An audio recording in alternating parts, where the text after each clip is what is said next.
বিসমিল্লাহির রহমানির রহিম। বাংলাদেশ সশস্ত্র বাহিনীর সাবেক অফিসারবৃন্দ,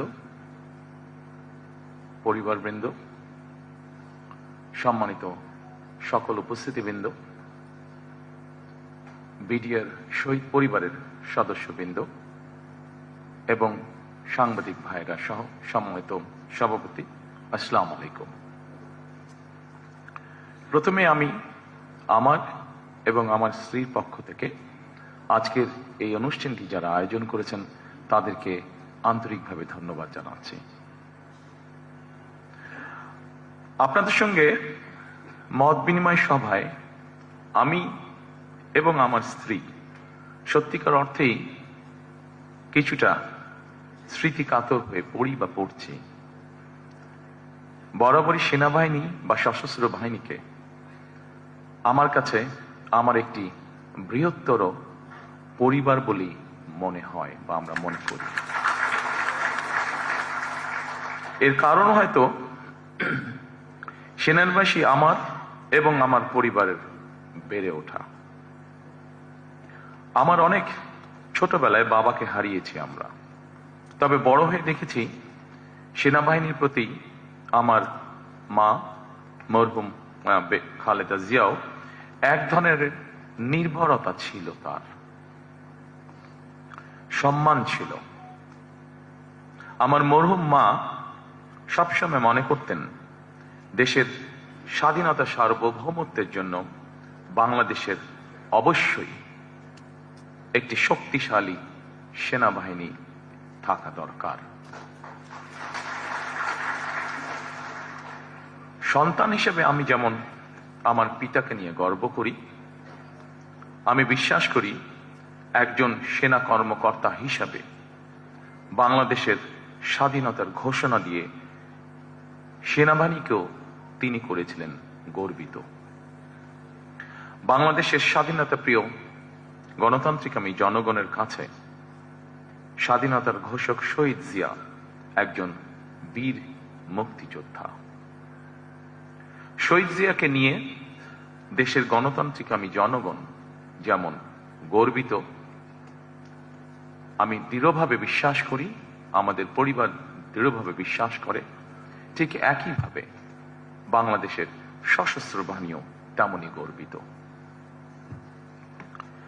জনগণ সেনাবাহিনীকে দেশের স্বাধীনতা সার্বভৌমত্বের নির্ভরযোগ্য প্রহরী হিসাবে মনে করে।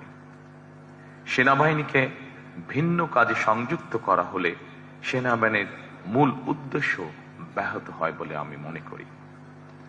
বিগত ১.৫ দশকে দেশের স্বাধীনতা এবং সার্বভৌমত্ব রক্ষায় সেনাবাহিনীর ভূমিকা এবং গৌরব সম্পর্কে সেনা কর্মকর্তা এবং সদস্যরা নিজেরা নিজেদের বিবেককে জিজ্ঞেস করলে হয়তো অনেক প্রশ্নের উত্তর খুঁজে পাওয়া যাবে।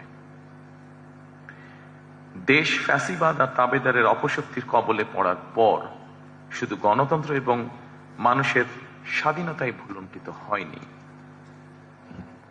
বরং একই সাথে দেশের স্বাধীনতা সার্বভৌমত্ব হুমকির মুখে পড়েছিল।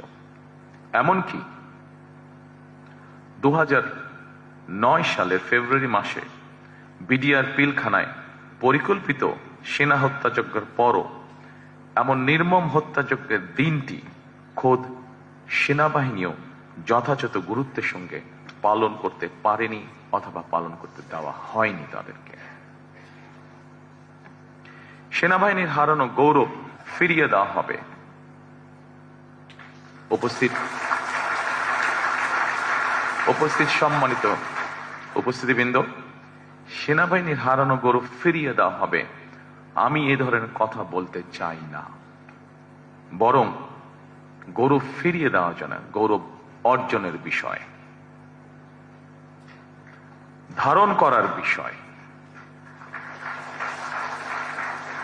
সেনাবাহিনীর গৌরব সেনাবাহিনীকে রক্ষা করতে হবে। সেনাবাহিনীর নিজেদের সম্মান এবং মর্যাদা সম্পর্কে নিজেদেরকে সতর্ক এবং সচেতন থাকতে হবে। সম্মানিত উপস্থিতিবৃন্দ, আমার কথাটা হয়তো একটু ছন্দ পতন, কিন্তু আমি বিষয়টি যেভাবে বিশ্বাস করি, যেভাবে দেখি, আমি আপনাদের সামনে সেভাবে উপস্থাপনের চেষ্টা করেছি। তবে একটি রাজনৈতিক দল হিসেবে, একটি রাজনৈতিক দলের সদস্য হিসাবে আমি এতটুকু বলতে পারি, জনগণের রায় বাংলাদেশ জাতীয়তাবাদী দল সরকার গঠনে সক্ষম হলে সেনাবাহিনীকে অবশ্যই কোনোভাবেই রাজনৈতিক স্বার্থে ব্যবহার করতে দেওয়া হবে না।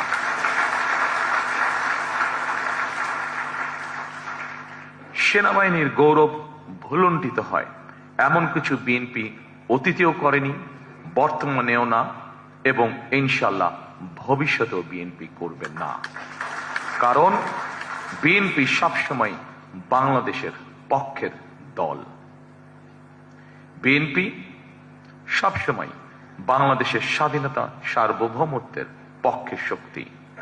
রাজনৈতিক দল হিসেবে বিএনপি রাজনীতির মাঠে শক্তিশালী থাকলে বাংলাদেশের স্বাধীনতা, সার্বভৌমত্ব শক্তিশালী থাকে।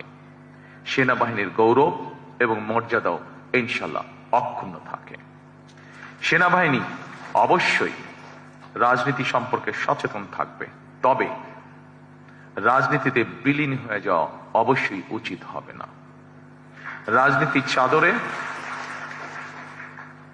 রাজনীতির চাদরে যাতে পেশাদারিত্ব আচ্ছাদিত না হয়ে যায়, এ ব্যাপারে সেনাবাহিনীর প্রতিটি কর্মকর্তা এবং সদস্যকে অবশ্যই অত্যন্ত সচেতন থাকা জরুরি। সম্মানিত সকল উপস্থিতিবৃন্দ, সিনিয়র অফিসারবৃন্দ, 2009 সালে বিডিআর পিলখানায় সেনা হত্যাযজ্ঞের পর পতিত, পরাজিত, পলাতক, বিতাড়িত ফ্যাসিস্ট অপশক্তি বাংলাদেশের মুক্তিযুদ্ধের স্মৃতি বিজড়িত বিডিআরের নাম পরিবর্তন করে দিয়েছিল।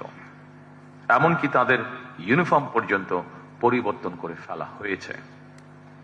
আমি আপনাদের সামনে আমার একটি ব্যক্তিগত অনুভূতি শেয়ার করতে চাই। জনগণের রায় বিএনপি রাষ্ট্র পরিচালনার দায়িত্ব পেলে মুক্তিযুদ্ধের স্মৃতি বিজড়িত বিডিআরের নাম পুনর্বহাল করতে চাই আমরা।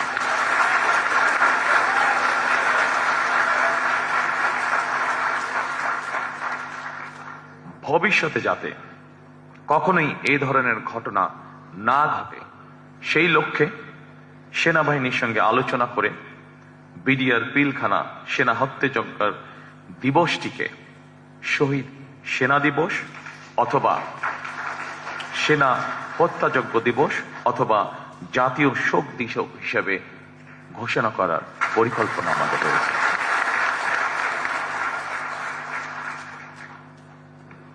সম্মানিত সকল উপস্থিতিবৃন্দ, আপনারা যারা সেনাবাহিনীর সাবেক কর্মকর্তা, আপনাদের সঙ্গে মতবিনিময় সভা করার আগেই সাবেক কয়েকজন সিনিয়র কর্মকর্তা এবং সদস্যদের কল্যাণে বেশ কয়েকটি সুপারিশ উপস্থাপন করেছেন।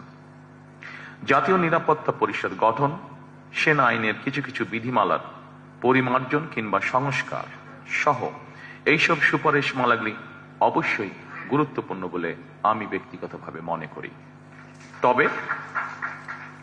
তবে এই মুহূর্তে এতটুকু বলতে পারি, আগামী 12ই ফেব্রুয়ারির জাতীয় নির্বাচনে জনগণের রায় আল্লাহর রহমতে ইনশাল্লাহ বিএনপি রাষ্ট্র পরিচালনার দায়িত্ব পেলে আপনাদের উপস্থাপিত এইসব সুপারিশমালা বাস্তবায়নের জন্য সেনাবাহিনী সাবেক এবং বর্তমান কর্মকর্তাদের সমন্বয়ে আমরা একটি কমিটি গঠনের পরিকল্পনা করেছি।